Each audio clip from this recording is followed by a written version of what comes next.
Good afternoon. Seniors are the most respected and cherished members of our community. Yet unfortunately, they are often targeted by vile criminals eager to steal their dignity, to drain their life savings, and destroy their spirit. They leave the elderly feeling alone and invisible, forgotten. As a career prosecutor, I have seen firsthand the devastation, the pain that results from these criminals. It can span generations, it can destroy communities. And in rural areas, where services might be fewer and farther between, help might not be around the next corner. But the Attorney General has said, we will not stand for this. He said very clearly many times in this administration, exploitation of American seniors will not be tolerated. The Attorney General's efforts in elder justice have very special meaning to me and to many of us here, because we are here standing on the shoulders of this generation. They mentored us, they raised us, they sacrificed to give us opportunities. And friends, now it's our turn to give back to them. My name is Antoinette Bacon. I'm the Associate Deputy Attorney General and the National Elder Justice Coordinator, and it's my privilege and honor to welcome all of you today and to give a very special welcome to the 94 U.S. Attorney's offices across the country joining us to recognize World Elder Abuse Awareness Day. Today, the Department of Justice and the Department of Agriculture are joining communities around the world to reassure seniors, we stand with you.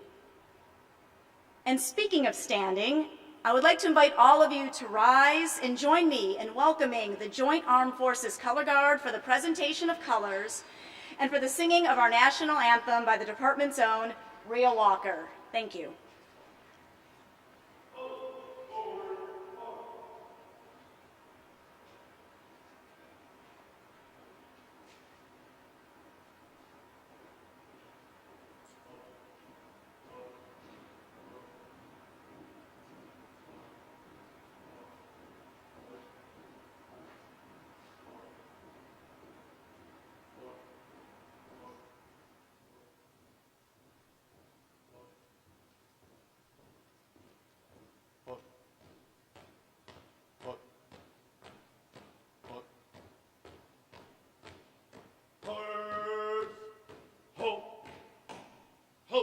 Present all.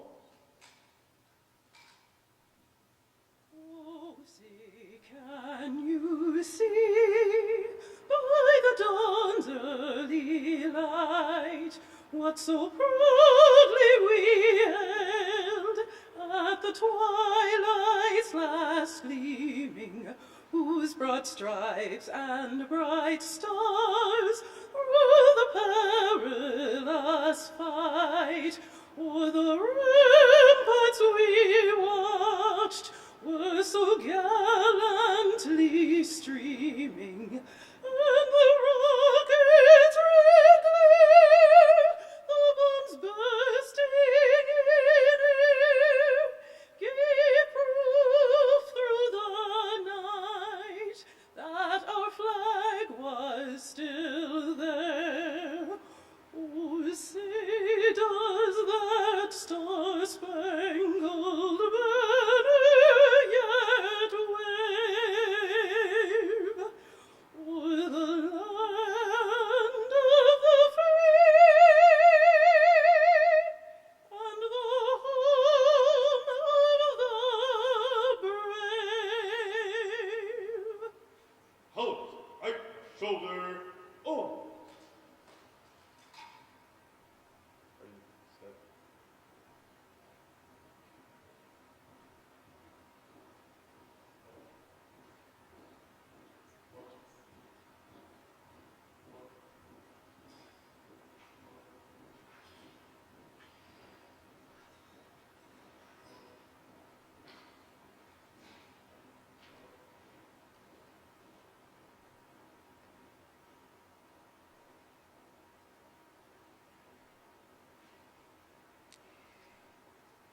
Thank you, Ms. Walker.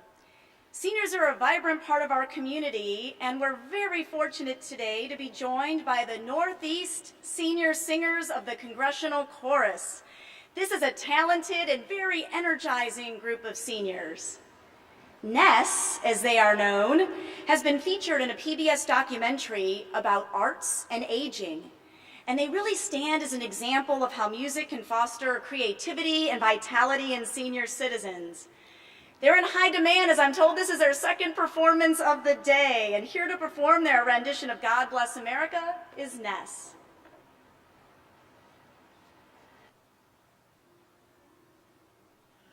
God bless America, land that I love.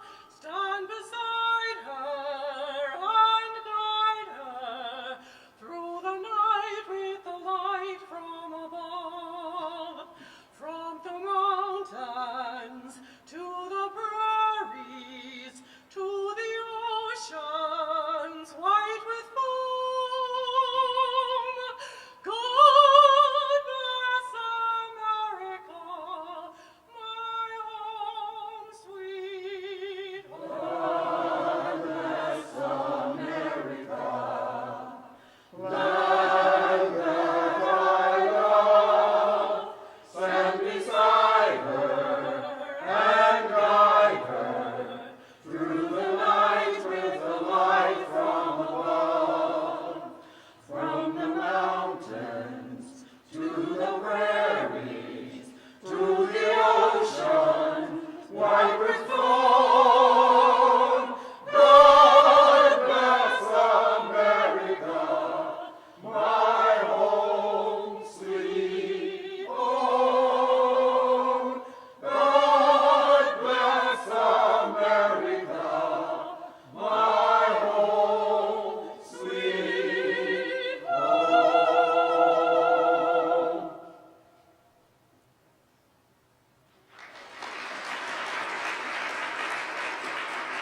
Now you can see why they're in such high demand. That was a wonderful, wonderful performance. Thank you all so very much for being here to join in our World Elder Abuse Awareness Day celebration.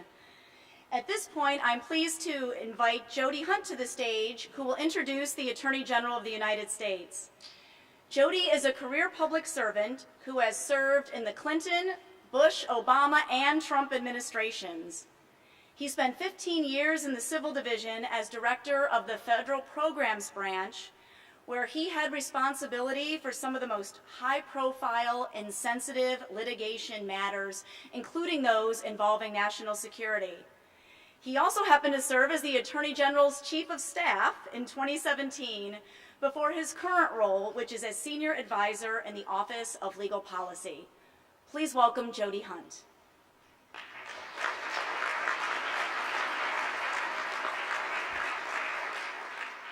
Good afternoon. Thank you, Tony, for those kind remarks. So I am told that the Attorney General became somewhat anxious, or shall we say nervous, when he heard that I was going to introduce him today. And for good reason, of course, because when you serve as somebody's Chief of Staff, you get to know them exceedingly well. And as Tony mentioned, I had the pleasure of serving as the Attorney General's Chief of Staff when he began his tenure as Attorney General. It was a very intense period. A lot was going on. It was a transition time. So in the department when he arrived, we had no confirmed nominees. And we still don't have some of our confirmed nominees, which hopefully will happen soon if I do say so myself. But there was really, everybody needed a piece of the Attorney General's time within the department. Because we had no confirmed nominees, there wasn't the ordinary filter of things coming up to the Attorney General. There were people in the executive branch agencies that also needed his time. The White House needed his time. Congress needed his time. So it was a very intense period. We had some fun times. We had some tough times. But through the course of it, we got to know each other very well. Many of you know about his professional background. As a former prosecutor, he was United States Attorney. He was the revered and beloved longtime senator from the great state of Alabama, which is my home state. But I want to take just a moment to tell you about the man, Jeff Sessions, who I got to know as his chief of staff. He is a man of great character and integrity. One of the things that he said to me when he asked me to be chief of staff, and I'll always remember this, he looked at me and he said, "We will always do what's right. We may be criticized for it, but we will do what's right."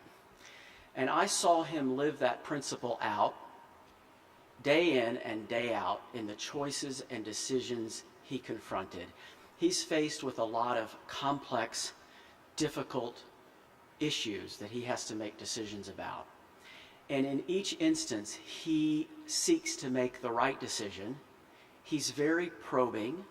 He's questioning. He'll let you know if he doesn't agree with you, but he's always asking the questions to try to get to the right result. And in the end, he does what he believes is right, regardless of where the chips may fall, and regardless of the criticism that may accompany it. And we all know, we've seen that because good Lord knows that he's faced his fair share of criticism. But it's because he's trying to do what's right. He cares deeply about the Department of Justice and about its mission. He's passionate about it. He works incredibly hard. I'm somewhat younger than he is, but I had a hard time keeping up with him. He's early morning, he's late at night, and he's weekends. And it's because he cares about his job and about what this department is doing. I have great admiration and respect for him. Ladies and gentlemen, Jeff Sessions, the Attorney General of the United States.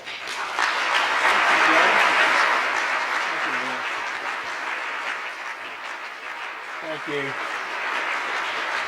Thank you all. Thank you, Jody. Well, thank you all.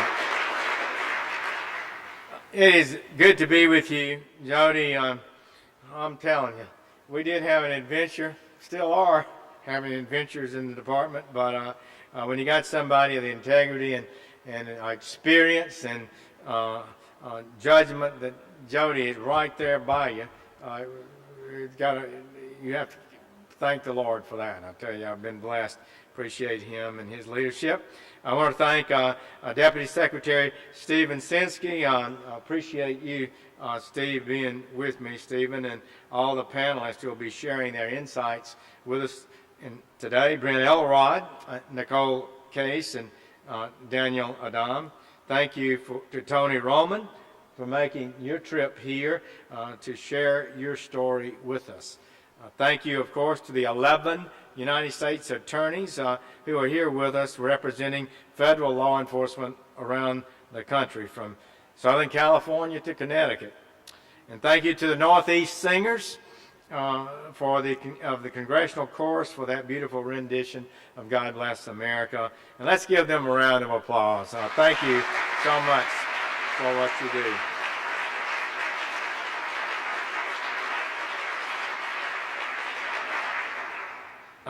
Thank everyone in our audience for being here to recognize the 13th Annual World Elder Abuse Awareness Day, and thank you to all seniors who are with us today. We're here because elder abuse is a serious problem that's all too common today. It's widely estimated that 1 in 10 seniors in the United States has suffered abuse. That abuse can be physical, and it has been. We have cases involving it, but often that abuse takes the form of financial exploitation. Each year, an estimated $3 billion is stolen or defrauded from millions of seniors. $3 billion through grandparent scams. One of my staff, where is Rachel Tucker here from Headland, Alabama? But she gets a call from her grandmother thinking she's in jail somewhere. She was here, we were working on elder fraud that very moment. So she had to reassure her grandmother that she was not locked up somewhere and somebody asking money to get her out on a bail. Those kind of things are common in America. It happened to somebody across the street from my home in Alabama also. There are fake prizes. We see that all the time. Romance scams. People really don't like to talk about being defrauded in that way, but it's a real thing, and people are vulnerable. Many people are to that. Fraudulent IRS refunds. I know a friend of mine from high school that have a huge financial loss on that. IRS scam. It's hard to believe how that can be manipulated, but it does, and even outright extortion of seniors. Criminals try to exploit our most vulnerable Americans, often stealing their life savings. These are malicious, despicable crimes. My sweet mama always said they ought to be put under the jailhouse. It's the way I feel about it too. And it appears as though the threat is growing. The Senate Aging Committee's fraud hotline received twice as many reports in 2016 as in 2015. It's a big increase. And this year, we're especially mindful of the 20% of American seniors who live in rural communities. I grew up in rural Alabama. And let me tell you, rural people are tough, resilient, strong, and decent. But in these tightly knit communities like the one I grew up in, people are generous. They develop a sense of trust with one another, and criminals look to take advantage of that. There's just no doubt about it. But the bigger problem in rural communities is ensuring that law enforcement has the resources it needs. Many people don't live near a big police station or sheriff's office with the resources to conduct the kind of investigations that are necessary in these cases. And last week we held a meeting of the Elder Justice Coordinating Council at the Department of Health and Human Services, and we had the opportunity to hear from a number of experts about how the opioid epidemic is affecting seniors. One theme that came up again and again is that in rural areas, law enforcement resources are often spread too thin. Small agencies covering big areas of land cannot reasonably be expected to do the kinds of investigations that are necessary for fighting this kind of fraud, which often is national or even international in scope. What often appears to be a single case of fraud is actually a part of a transnational criminal enterprise. And this is where we at the Department of Justice and our partners at the Department of Agriculture come in. In February, I announced the largest elder fraud enforcement action in American history. We charged more than 200 defendants with committing fraud schemes against more than 1 million seniors. We brought civil actions against dozens more. The defendants in these cases allegedly robbed seniors of more than $500 million. The fraud scheme stopped by this operation that caused the greatest loss to the victims were international in scope. The victims of those schemes were mostly Americans, but the criminals behind the scenes were mostly from overseas. State and local law enforcement don't have the jurisdiction oftentimes and the resources to take on such cases. But we do. And we have that ability. It's not easy. It's hard work even for our people, very difficult, sometimes almost impossible. But oftentimes we can make a real contribution. We can make a real difference. For another example, a man from Washington State defrauded members of a rural fishing village in Alaska of $2.7 million over a period of 6 years. He told him he was going to get money from a big class action lawsuit, and if they would just pay his bills for a while, he would repay them with interest when the money came in. Of course, that was a lie. One of his victims lost his home and then later died of cancer. Meanwhile, the fraudster collected $80,000 in need-based Social Security benefits, and it was a despicable crime. But in December, thanks to the hard work of our fine DOJ prosecutors, this fraudster was sentenced to 10 years in prison. We will bring many more cases like it in the future. In January, I ordered all 94 of our United States Attorney's offices to designate an Elder Justice Coordinator who would customize our strategy to deal with threats to seniors in their individual districts. This will ensure even greater cooperation and coordination between the Department of Justice and our law enforcement partners at the state and local levels. Often they are the first ones to pick up evidence of these crimes. And we believe that will help us complete more cases and be more successful in obtaining convictions. So today, I'm announcing additional steps. The department will partner with the Department of Agriculture to improve our presence in rural communities. Secretary Perdue and I talked the other morning, and I'm glad we can have Stephen with us today. As many of you know, USDA has staff throughout the country. USDA state and local partners will be invaluable to spread the word about how to report fraud scam, how to avoid becoming a victim. They are well respected and throughout the rural areas of America. They know everybody, and most everybody knows them. So we'll work together to publish information, to schedule public events and town hall meetings that will educate seniors on the threat of fraud and how to report the crimes. In August, we'll hold a nationwide elder fraud justice training event. We also held a training event this morning, and we worked with subject matter experts from around the country to publish EAGLE, the Elder Abuse Guide for Law Enforcement. We're pretty good at those acronyms. This is some tough competition in Washington, but our team's pretty good at acronyms, I gotta say.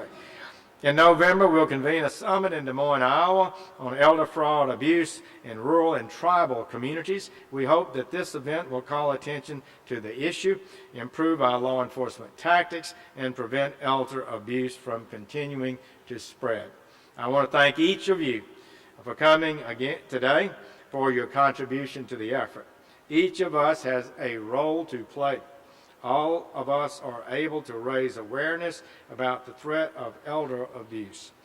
I am confident that if we work together, we can ensure that seniors have the security and the peace of mind that they deserve, and maybe some of these criminals can be put under the jailhouse. Thank you all. It's great to be with you. Thank you for helping us in this project. Thank you.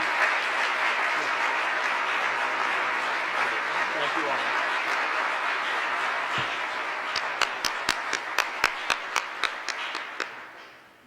Thank you, sir. And on behalf of the 115,000 Department of Justice employees, let me say we are thrilled to partner with the Department of Agriculture to better serve our seniors in rural America.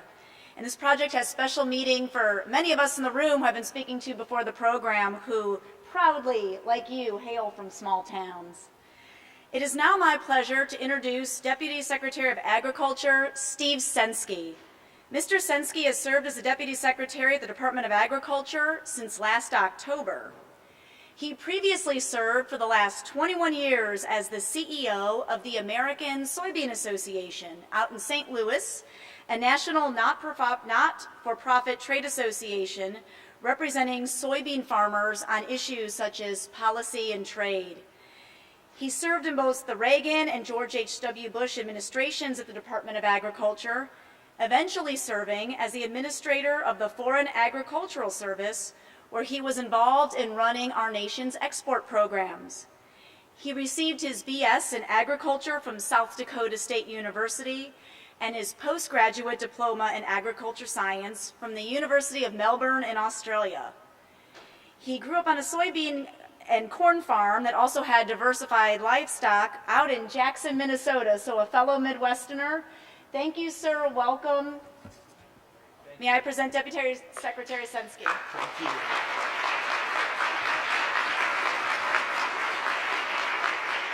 Thank you. Thank you, Tony. Thank you, Attorney General Sessions. It's my great honor to be with all of you here today to join forces with the Department of Justice and all of you to fight elder abuse, neglect, exploitation that affects all of the elderly, but also the rural elderly as well.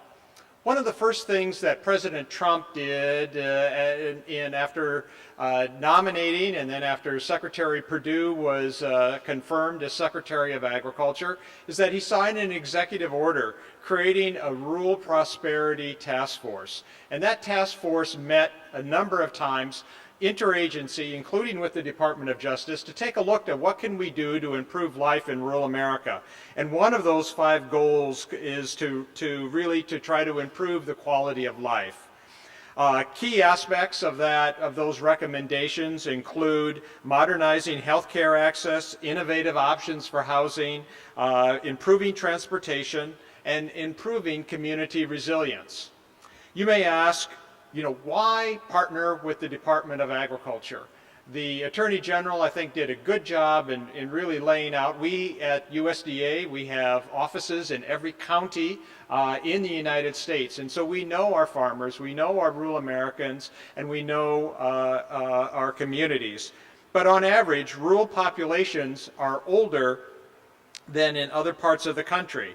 Additionally, compared to elders living in more urban areas, rural elders generally have higher poverty rates, have lower incomes, and have fewer employment opportunities. They live in less adequate and older housing. They rely more heavily on themselves or for informal networks for transportation. They're less healthy, have less access to a wide range of community-level activities, social health and mental health services, and have fewer long-term care options. Any one of these factors can place vulnerable elders at serious risk of abuse and exploitation. So what can we do at the Department of Agriculture? First, we can be the eyes and ears and cooperate with law enforcement and the Department of Justice, and I think that's one of the key steps that can be taken. Another is that we have one of the agencies of USDA is the National Institutes for Food and Agriculture.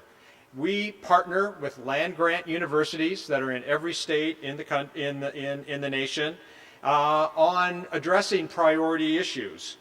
Through one of those, just to give you one example, we have a multi-state research project called the Elder Financial Exploitation Impact on Families that examined one particular area, and that was the exploitation by a family member having power of attorney.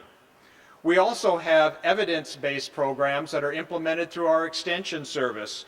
And one of them, similar to what your EAGLE program, we have the Older, Wiser Learners Series, OWLS, appropriately named for elders. It's a 4-week program that is implemented by Ohio State University Extension, and that's where elders learn how they can maintain personal safety and identifying potential scams as one key component. This and other programs like that are to better help prepare and help prevent elders from abuse and exploitation. We also have at USDA offices focusing on rural development. And rural development offices have resources that can help provide quality of life. They can provide resources in rural communities to build, refurbish, and equip healthcare facilities, assisted living centers, senior centers, and other essential community service facilities, as well as funding for telemedicine. And just a couple of examples. One is that we have partnered to help fund telemedicine project in 4 of the most rural and low-income parishes in Louisiana to provide telemedicine there. There, we're connecting patients to behavioral health and specialty care providers at remote sites using interactive video conferencing. We also have partnered, another example, with LifeQuest Nursing Center in Quakerstown, Pennsylvania. We provided a $40 million direct loan in that rural community, and it helped build a 123-unit assisted living facility that also has a 10 to 15 bed memory care unit and also memory care services there in that rural community. Our partnership here with the DOJ, we're really looking forward to it. We think it's going to really help strengthen our ability to investigate and prosecute schemes that target seniors in rural America.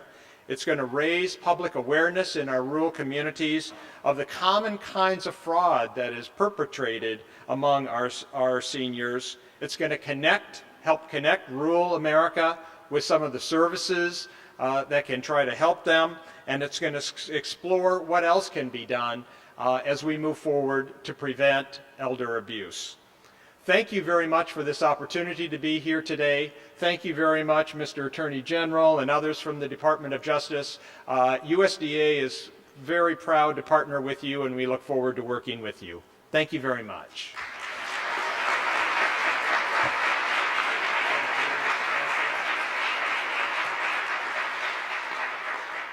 Deputy Secretary, thank you for your leadership on this initiative and for highlighting some of the challenges law enforcement faces. We really are looking forward to partnering with you and learning from you all. No one knows these challenges better than seniors who are living in rural America. And one of those seniors made the trip all the way here today from West Virginia to be with us and share his personal story of how, what the Attorney General describes rightly so, as a despicable fraudster changed his life and the lives of other seniors in West Virginia. Please, everyone, join me in welcoming Mr. Tony Roman.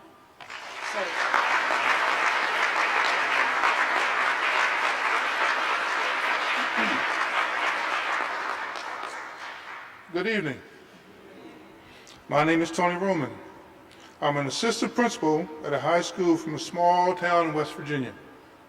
We are a close community of trusting people, but unfortunately, our trust is shattered when many of us become victims of fraud scams and targeted older people in our community.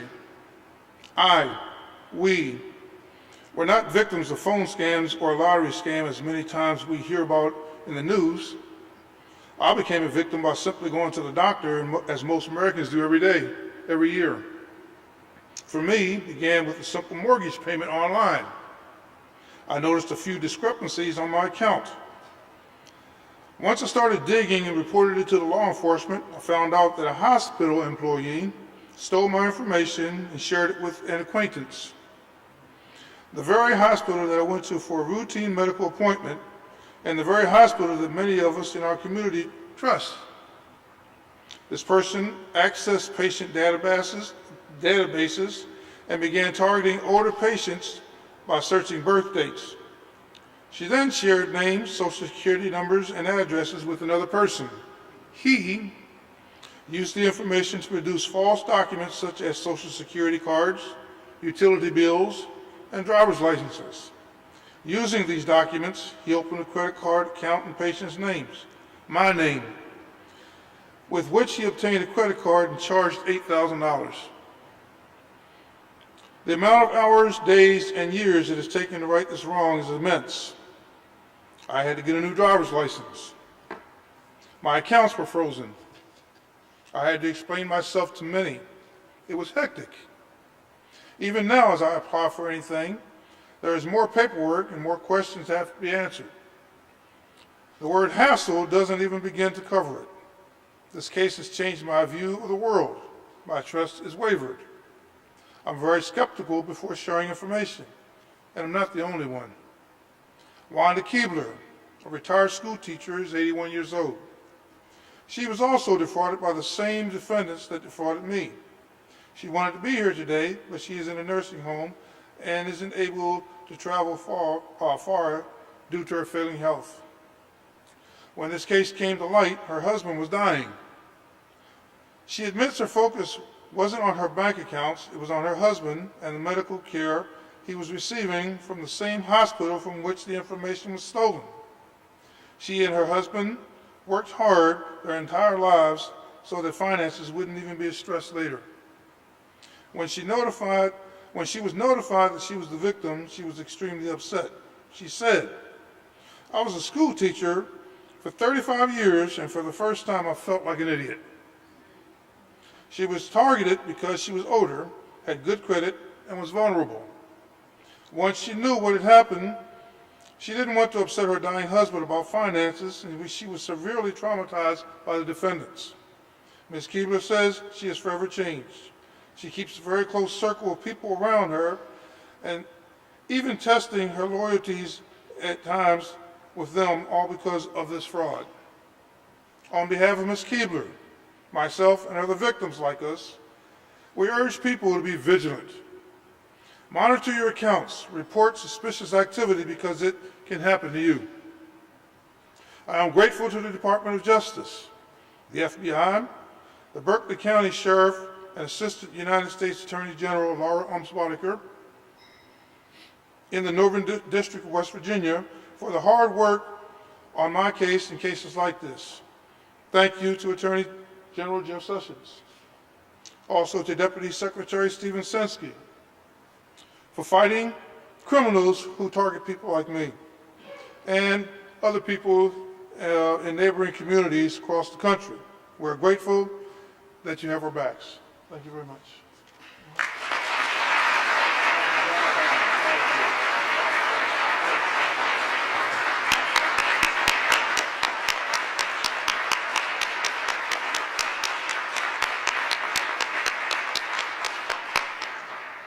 Thank you so much, Mr. Roman, for being here today and for sharing that personal and very deeply tragic story with all of us. Standing up here in front of a room of strangers is not easy. It takes courage, it takes strength. But you doing this today is serving as an inspiration for everyone out there who feels alone or who feels, how could they be duped? Who feels isolated, to stand up and say, enough's enough. You have help, you have support, you're not alone. Please, another round of applause for Mr. Roman and his courage. Thank you, sir.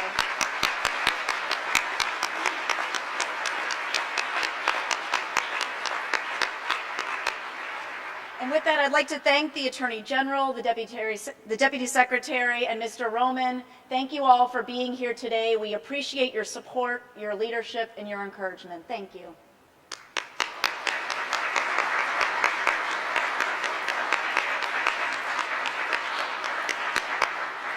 It's now my pleasure to introduce you to a distinguished panel of experts in the field of elder justice to discuss some of the issues facing rural America. Inviting first is Mark Crickbaum, the U.S. Attorney from the Southern District of Iowa and Chairman of the Attorney General's Advisory Committee Subcommittee on Elder Justice.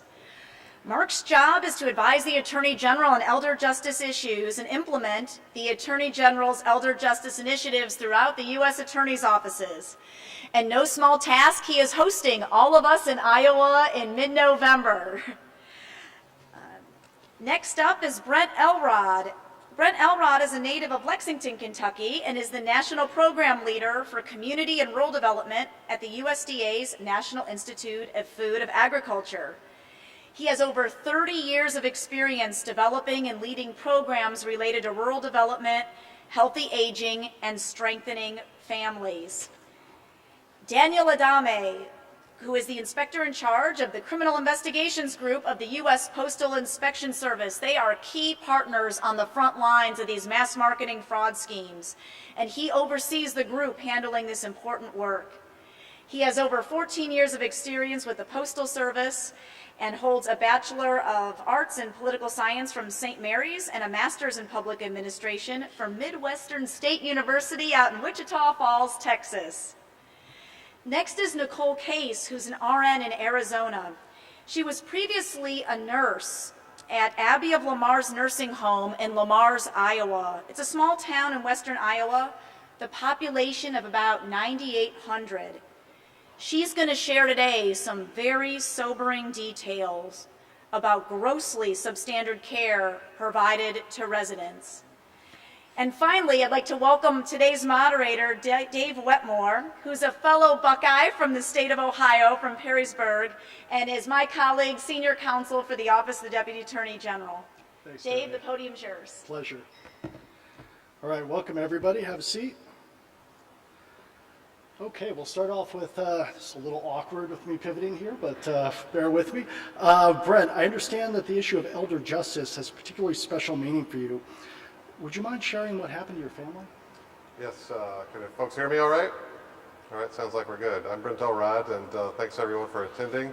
We want to thank the Attorney General and Deputy Secretary for their attendance and support. Yes, this issue touches me both personally and professionally. My father at 76 passed away. He was a career IBM employee that retired, took early retirement, started a second career, worked part-time with the Postal Service, a very successful man, but also was ill and encountering additional difficulties with medical bills. And what I didn't know is that he had responded to one of those chain mail letters that we've all probably received in our lives, and responded and sent money, and then sent additional money, and became engaged where he was actually requesting addresses and sending out multiple requests. And so even after he had died, and I was getting his mail, every now and again a letter would come with some scrawl across it, and somebody had fallen prey to his request and sent that $20 onto him. Those never work, and it's just an example that anybody can be impacted by this issue. Thank you, Brent. Daniel, schemes like those Brent described are all too often. The Attorney General said an estimated $3 billion, the B, are stolen or defrauded from millions of American seniors, and the threat is only growing.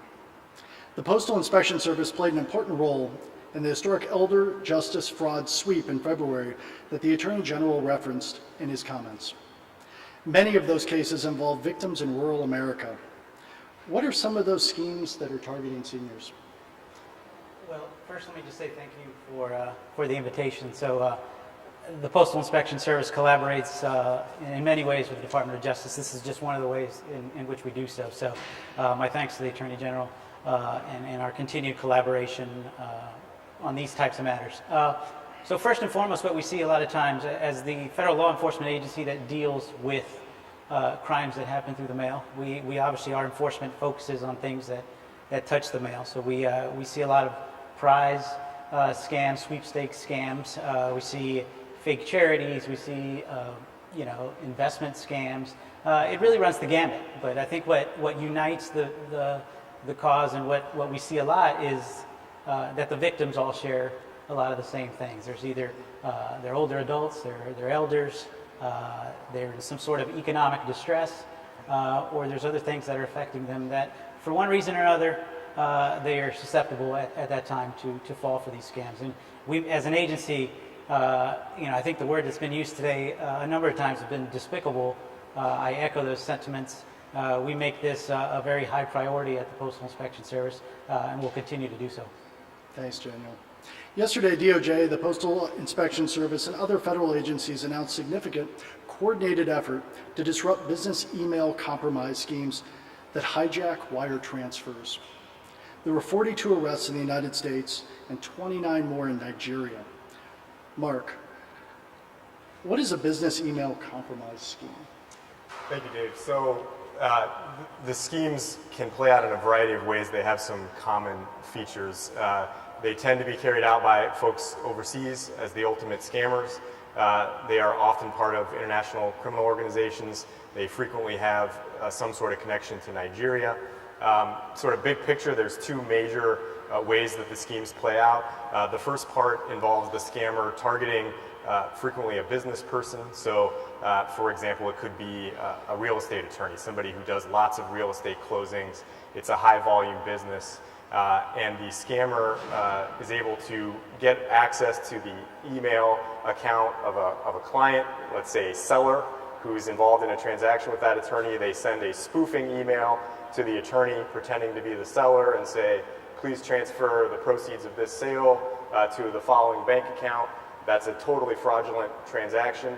Now the money is moved to another bank account, and that's sort of the second component of the scheme, where the person who controls that bank account maybe is a witting part of the scam and knows what's going on, or maybe is an unwitting part of the scam. And when they're unwitting, it's not uncommon for that to be a senior who the scammer has developed a relationship with. Another type of scheme that Postal frequently works is called a romance scheme. So the scammer develops a relationship over time and gains the trust of this elderly person and convinces them, hey, we're going to transfer some money into your account. Can you please now send it overseas? And now the money is gone. Those can be incredibly challenging to investigate when the bank account holder in the United States doesn't even know they are part of a scam.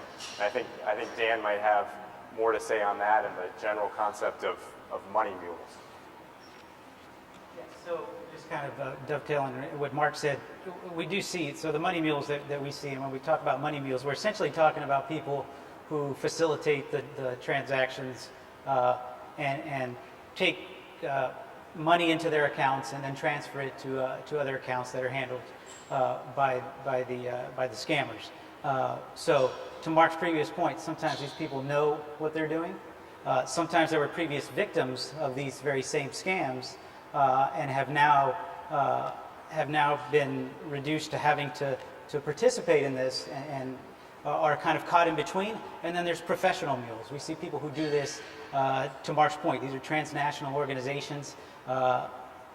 We see a lot in West Africa, Jamaica, a lot of the ones that we deal with in the Postal Inspection Service, and we make those big priorities. But how we deal with them is really depends on the situation of who we're dealing with, and it's a case-by-case basis, right?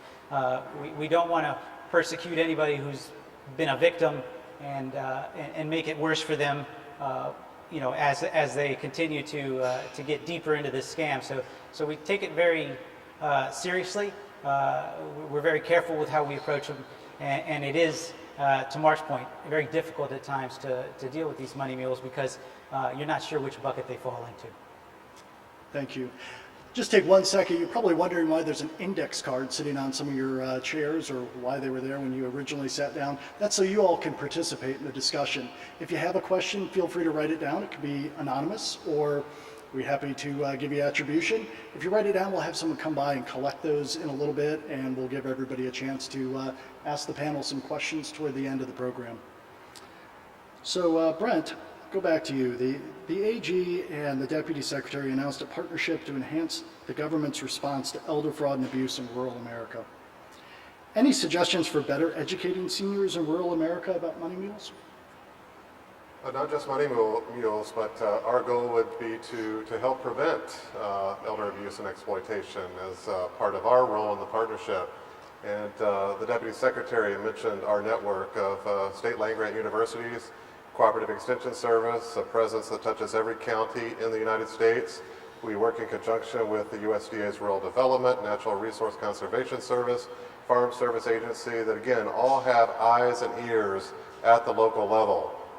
Through the Cooperative Extension Program, the Deputy Secretary mentioned the OWLS program, lots of others that Cooperative Extension have helped develop to teach seniors and family members about the risks so that they can be alert to them, and before one of these persons emails or calls and they become prone to participate, they can kind of see, yeah, that's a red flag, that's a warning to me, that's something that I want to either vet with my family members and those around me, those in the community, or potentially make that call to law enforcement so that they can put that question to them and say, is this legitimate or not?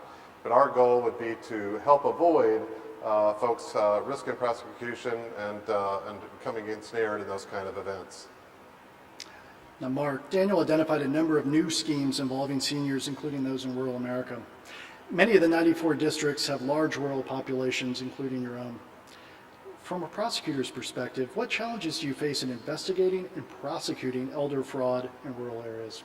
So I think an obvious one is isolation. So if you look at my state of Iowa, the places where you have the largest percentage of elderly folks are rural parts of our state. Elderly Iowans, almost half of them live alone. That combination can make it difficult to find folks who are vulnerable so that we can prevent them from falling victim in the first place or investigate and prosecute when they have fallen victim. I think another challenge is that in addition to the scams, which get a lot of attention and they should, in Iowa, I think our elders are more often victimized probably by just straight up theft. And the scams are, some person far away in a foreign country, the theft is really up close. You know, you've got a family member or a caregiver who might have power of attorney who is misappropriating that person's money, using it as a personal piggy bank. Those cases are, it's really important to understand that's not just a sad story or a terrible thing or a bad family member. In many cases, that is a crime. In Iowa, we have state statutes that are probably the best way to prosecute that. Theft by misappropriation is a crime. And so we try to work closely with our state and local counterparts to make sure that we're attacking that piece of the problem as well, and not only focused on the scams. Now, Brent, we've heard from Mark what DOJ is doing. What can USDA do to help the challenges that Dan mentioned? Well, just tagging on, you know, some of the issues that we see at small and mid-sized family farms, that the lead producer might become injured, or maybe the patriarch of the family farm passes away and the widow inherits. In that particular instance, they're going through a transition, oftentimes a mourning and grieving process that makes them more vulnerable and susceptible, especially if somebody swoops in and offers some kind of sense of help. And you want to be supported in that particular instance, but you have to be very cautious because there can be unscrupulous family members or individuals known to the family that already have a level of trust established that you then kind of open up your books and your opportunities. We see this a lot with widows when they take over a forest land, for example, and somebody comes in and offers to trim out the forest and get out the wood. But then what will typically happen is they'll lowball a price, and you know, the widow in that particular instance doesn't have a good opportunity to really vet it, and they make a poor decision in that particular instance because of their grief, and that individual then walks away with a windfall. And so those are just examples where, again, USDA at the local level may be alert to things. In this partnership with DOJ, we can help raise that awareness and then bring criminal charges unless necessary. That's great. Now, we've been talking a lot about one form of elder abuse, financial fraud. Let's turn to another and perhaps more despicable form, physical abuse. Nicole, I'd like to get you involved now. Lamar's, Iowa is known as the ice cream capital of the world. But the residents of Lamar's nursing home, life wasn't so sweet. Would you describe some of the conditions that you saw there? So at Lamar's, it was a 53-bed facility. It was very poorly staffed. We had one nurse or LPN to the entire building. We had one nursing assistant to work on half of the building on one floor and then half of the building on the second floor. So anytime you needed somebody to, help you with assisting patients that required you frequently would leave floors of patients unattended. You had one medication aide on the other side of the building, so you were really the only nurse. Any kind of emergency or fall that you had, it was a really heavy workload for that person. Management was really, really poor. The director of nursing is supposed to be kind of your first in command for your nursing staff, and ours was frequently absent with health problems or just really not involved with the cares when she was there. So our management really was focused on the administrator and the office assistant, and they were really focused on the money part of it and making sure we could keep costs down versus giving quality care. The condition of the building itself, it was decades old, hospital that had never been upkept.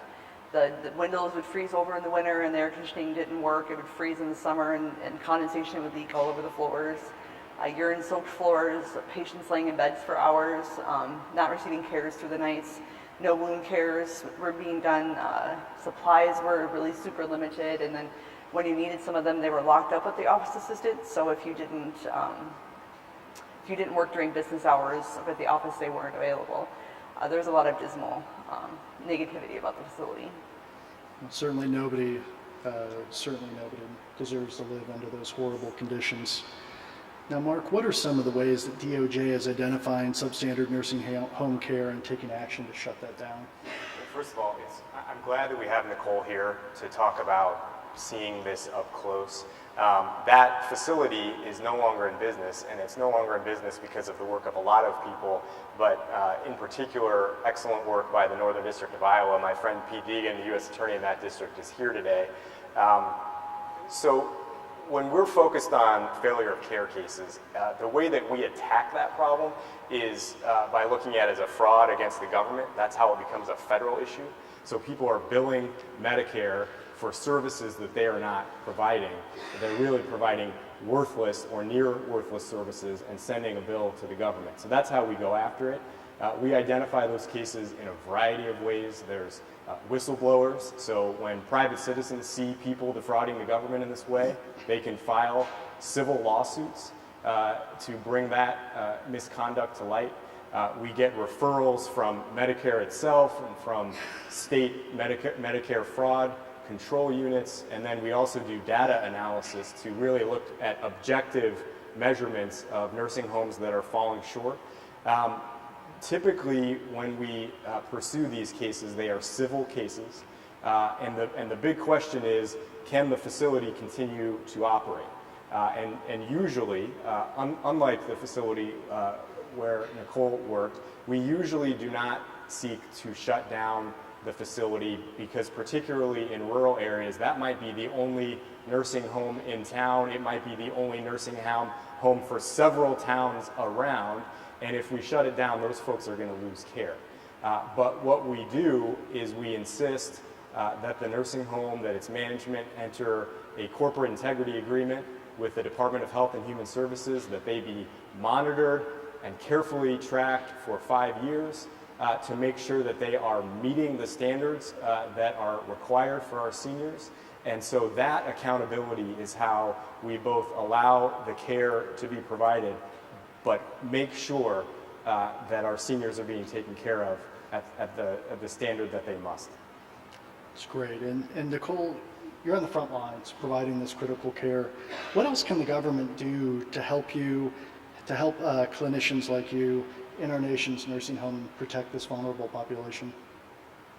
I think if you would talk to any direct care staff, I think the first and foremost, most of the time you want to talk about staff-patient ratios. That's not really controlled by CMS or DHS or anything like that. There really is no standard to when it comes to so many patients per or so many healthcare workers per residence. But the fact that we only had like one nurse in the entire 50 beds is really subpar. 2 nursing assistants for, especially when you have a 2-floor facility, like you can't expect cares to be done well that way. I think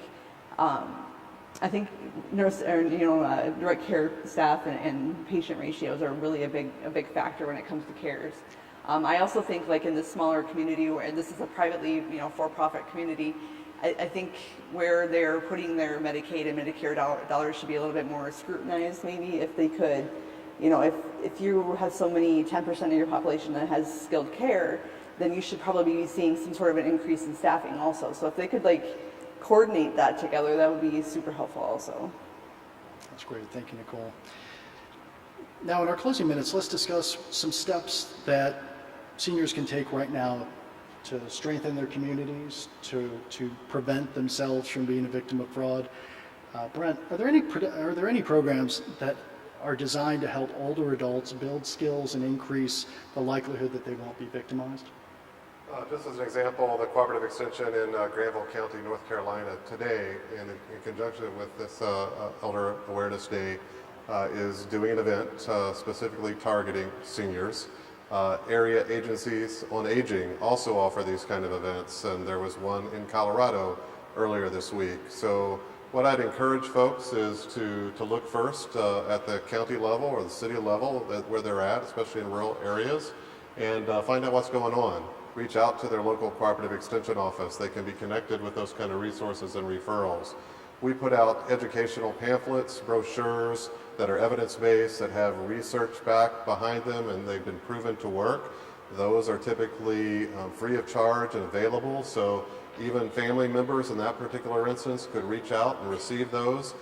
They can be shared at local facilities, laundromats, barbershops, hairdressers, faith communities, so that there's a good way to get the word out. I think awareness is the key piece. If the folks are alert to these concerns and reach out and get a little better educated about what some of the risk factors are, then that could go a long way toward preventing becoming a victim. Absolutely. Mark, if people want to report elder financial fraud, where should they go? So I have a couple thoughts in terms of reporting. Is that the Reporting. question? So one place is the FBI. So the website for that is www.ic3.gov. That is really meant for fraud schemes that originate on the internet and the IC, so that's internet crimes. Another thought I have is the Federal Trade Commission, and that's www.ftc/complaint. The really great thing about the FTC's database is that it can be used and accessed by law enforcement everywhere to really identify trends in specific locations, to really unearth what are the companies and what are the kinds of scams that they're running in this community. And so that's a very powerful tool, and it also includes scams of all types, not just internet related. And so those are two thoughts that I have in terms of reporting. Appreciate it, Mark. Any other thoughts on what seniors can do to protect themselves? Before we take some questions from the audience? If I could just briefly, I just wanted to touch on one point. I know there was the issue of rural communities and how we extend our reach out there. One of the things that the Postal Inspection Service has been doing in conjunction with DOJ and the National Sheriff's Association is we've started to look for rural communities where we can partner with local law enforcement, where we might be able to share intelligence, share referrals on possible cases that we come across, and share them with those local communities at a ground level, law enforcement agency to law enforcement agency. Many times they can, using the triad model, really use maybe seniors to help, maybe a peer-to-peer conversation, because often what we see is even when you approach seniors that have fallen into these scams or have continued to fall prey to this, I think as much as you tell them, sometimes it's very hard to extract them from these scams. And so we've been piloting in rural Ohio. We hope to have some good feedback here in the near future. And if it bodes well for us, I think you'll see it expand around the country. That's great. Appreciate your efforts. Yeah. I have one more quick thought, Dave. You know, I'm a prosecutor, so I like to talk.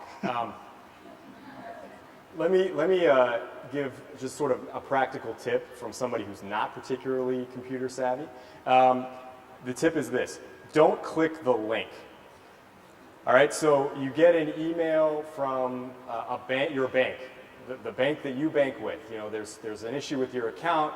Here's a link, please click on it, enter your account information, or it could come from any number of other services that you receive. Don't click the link. If you want to check on what's going on with that, go to the bank's website. You know, on the top right, you can usually access your account, log in. If you do it through the bank's website, that is legit.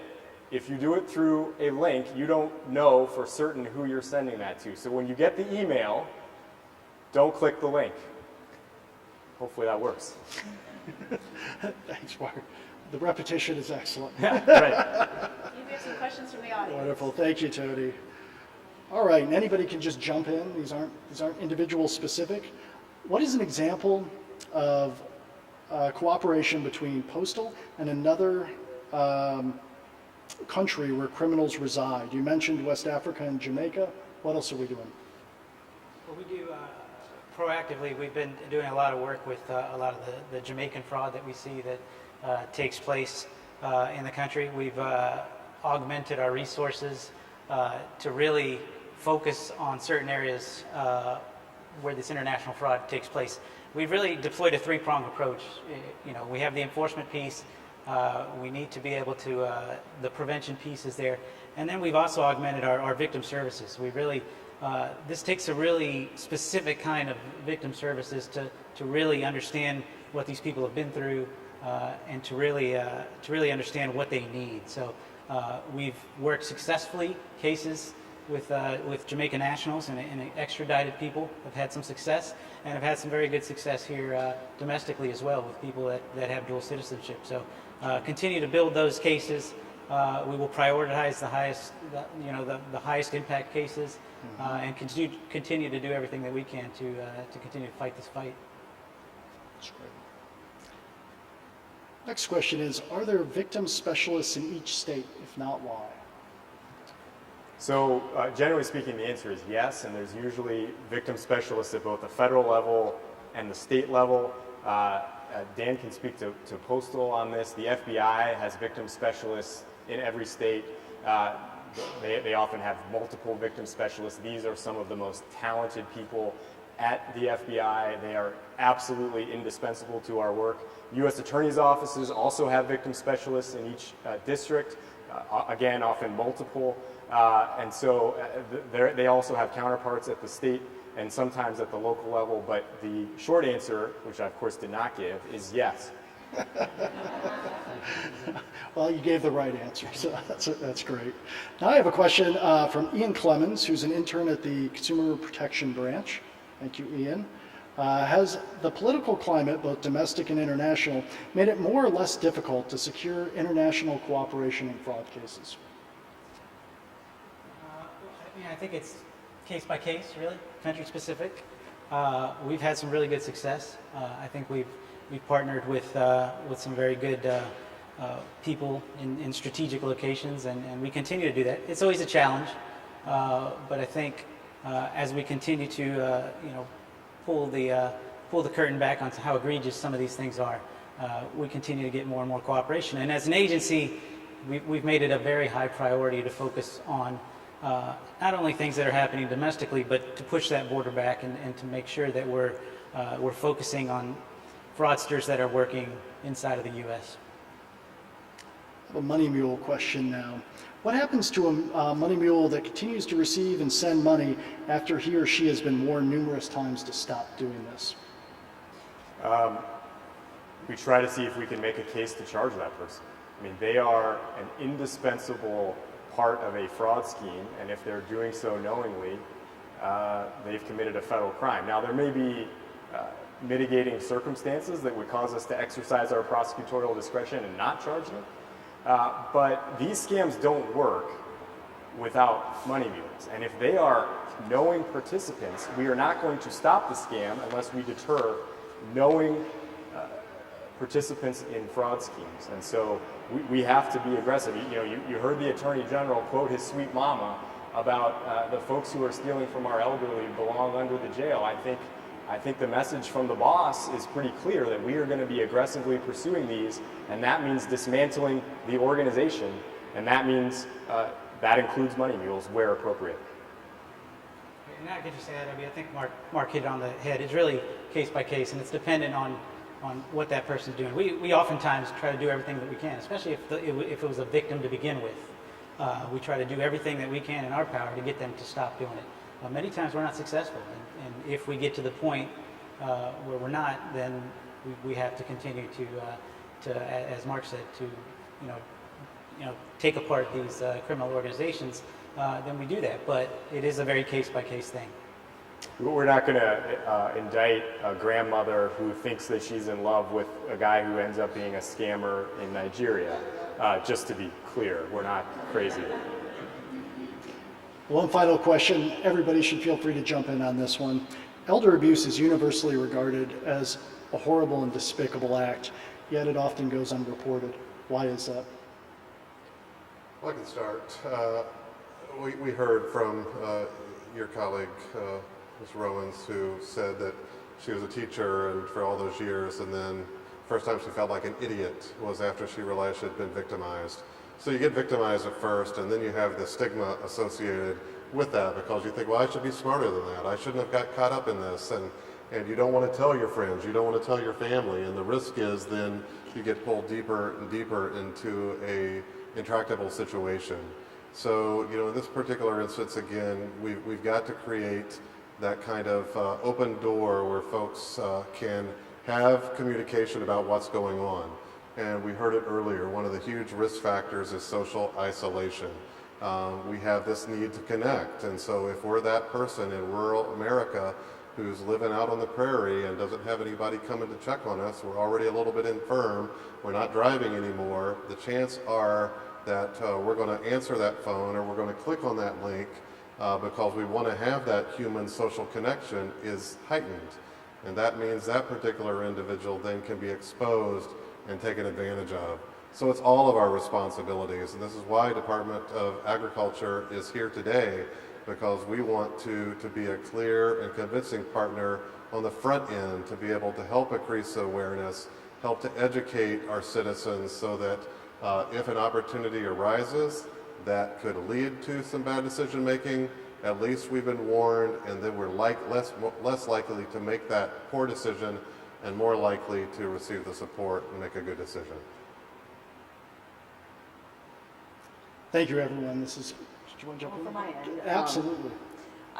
with the physical abuse, a lot of ours goes unreported because I think a lot of, especially in my case where the culture, I was an outsider coming in, so I could see it, but when my aides or other nurses or any other staff were kind of involved with the whole culture of the facility as it was, so it was hard. They wouldn't report something because they were kind of part of the problem. These people didn't have family to support them, so they were exceptionally vulnerable in that respect, because they didn't have anybody as an advocate for themselves. I also urge, people who do have family, it's hard sometimes when speaking from, again, inside the facilities, when families are there, patients tend to be treated a little different than when the families aren't there. And so when mom is telling you, hey, this person's not very all that pleasant to me, and she's got a slight amount of dementia, you got to wonder, well, is mom exaggerating, or is she truly, I urge you to really, really think about it and look into it versus just dismissing it because, well, mom's, confused. Maybe that's not, it might not be the case. You just aren't seeing that because, you're there, and it's going to be different when you're there.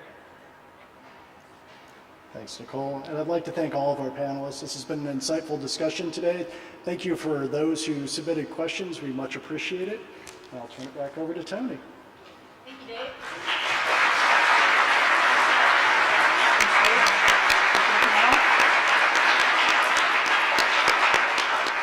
I think there are two takeaways from the panel today, and one is we don't want to be part of the problem. As Nicole said, we all here today want to be part of the solution. And so I challenge everyone today, before you go home and start your weekend, do one thing to be part of a solution. Whether it's as simple as a phone call to an older relative or stopping by a neighbor's house just to say hello, do one thing today to be part of the solution. Imagine what would happen if every one of us could do that. And then the second takeaway is it takes a village, doesn't it? It's not just Department of Justice or just agriculture or just nurses or just U.S. attorneys. It takes every single one of us working together. So when you go home and you start thinking about what can I do this year to promote elder justice, what can I do to be part of the solution, let's add more people to our village. Let's bring more people into the community and work together. There's a lot to be done, but folks, next year I'm confident we're going to have made terrific strides. Thank you all so much for joining us. Have a wonderful weekend.